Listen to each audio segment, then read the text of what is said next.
You won't believe what happened to a young waitress after she was fired for helping a man she thought was just another struggling customer. The truth that came out the very next day changed her life forever, and when you hear this story, it will leave you speechless. So, sit back, because this isn't just a story about losing a job. It's a story about kindness, sacrifice, and how doing the right thing can lead to the most unexpected reward. It all began on a cold winter morning in a small town just outside Chicago. A young woman named Emily was getting ready for her shift at a local diner called Sunnyside Cafe. Emily was 24 years old, bright, full of dreams, but life hadn't been easy on her. She lived in a tiny studio apartment with peeling paint and a heater that barely worked.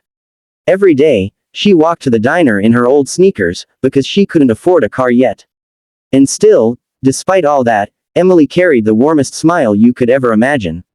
You see, Emily wasn't just any waitress. She truly cared about people. To her, customers weren't just customers, they were human beings who sometimes needed a smile, a kind word, maybe even a little help. That morning, Emily tied her apron and walked into the diner. The smell of fresh coffee and sizzling bacon filled the air. It was busy, as usual. People rushing in before work, construction workers, tired moms, you name it. Emily greeted everyone with the same cheerful voice, "Good morning. What can I get started for you today?" But Emily had no idea that this ordinary day was about to turn into the most life-changing day of her life. A few hours into her shift, around 10 a.m., the bell over the diner door rang. Emily turned and saw a man walking in. He was tall, probably in his late 50s, wearing an old gray jacket. His clothes looked worn out, and his shoes, well, they had seen better days. He looked tired, almost defeated, like someone who had been carrying the weight of the world on his shoulders. Emily gave him a warm smile. "Good morning, sir. Just one today." The man nodded quietly and slid into a booth near the window. Emily walked over with a menu and some water. "Here you go. Take your time, no rush." The man glanced at the menu, but Emily noticed something. He wasn't really looking at the food, he was looking at the prices. His eyes moved slowly from one number to another, and then he lowered his head. Emily had seen that look before. It was the look of someone trying to figure out what they could afford, or maybe, if they could afford anything at all. After a few minutes, the man softly said, "Just a coffee, please." Emily smiled gently. "Of course. Just coffee." He nodded. Emily went to the counter, poured a hot cup, and brought it to him. As she placed it down, she noticed his hands. They were rough, almost calloused, like a man who had worked hard all his life. Emily couldn't help herself. "Are you sure you don't want anything to eat? We have some great breakfast specials today." The man gave a polite smile. "Thank you, but the coffee's fine." Emily nodded, but her heart ached. She walked back to the kitchen, and that's when she made a decision. She didn't care if it cost her tips, or even her job. She wasn't going to let this man sit there hungry. So, Emily told the cook to make a big breakfast plate, eggs, bacon, pancakes, the works. She even added a slice of pie for dessert. When it was ready, she carried it over to the man's table. He looked confused. I didn't order this," he said softly. Emily smiled. "I know. It's on the house. Everyone deserves a good meal, right?" The man's eyes widened. You don't have to do that." Emily placed the plate down and whispered, "Please.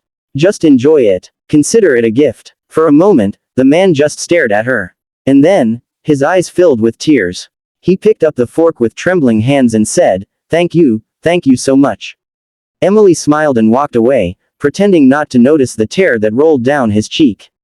It felt good. It felt right. She had no idea that someone was watching her, and that her act of kindness would soon cost her everything. About 30 minutes later, the diner manager walked in. Her name was Lisa, a tough woman in her 40s, known for being strict about rules. Emily had just finished serving another table when Lisa called her over. "Emily, can I see you in my office?" Emily wiped her hands nervously and walked in. Lisa closed the door behind her. Her face was serious. "Did you just give a free meal to a customer?" Emily froze. Yes. He didn't have money for food. He just wanted coffee. I couldn't let him go hungry." Lisa shook her head. "Emily, you know the rules. We don't give away food. Ever. That comes out of our profits. We can't afford that." Emily swallowed hard. "I'm sorry. I couldn't help it." He looked like he really needed it. Lisa's voice was cold. I'm sorry too, but I have no choice. You're fired. Emily's heart dropped. Wait, fired? Over a plate of food? Lisa crossed her arms. It's not just the food. It's about following the rules. If we let everyone do that, we'd be out of business. Turn in your apron. Emily felt tears welling up in her eyes. She begged, please, I need this job. I'll pay for the meal myself. But Lisa didn't budge. It's done, Emily. You can pick up your last check on Friday. Emily walked out of that office in shock. Fired? For being kind. She grabbed her coat, wiped her tears, and walked out of the diner without saying a word. The man she had helped saw her leaving and looked confused. Emily just gave him a small smile and disappeared into the cold afternoon. That night, Emily sat in her tiny apartment, staring at the walls. Rent was due in a week. Her savings were almost gone. She didn't know what to do. All she could think about was that man, and how doing the right thing had cost her everything. But what Emily didn't know, was that the man she had helped was not who he seemed. The next morning, Emily woke up to the sound of her phone buzzing like crazy. Messages. Missed calls. Her friend from the diner texted, turn on the news right now. Emily grabbed her old TV remote, turned it on, and froze. On the screen was the man from the diner. But he wasn't wearing that old gray jacket. He was in a sharp suit, standing in front of cameras. And the headline said, CEO of National Diner Chain reveals undercover visit. Emily's jaw dropped. The man she had helped, was James Walker, the CEO of the entire Sunnyside Cafe chain.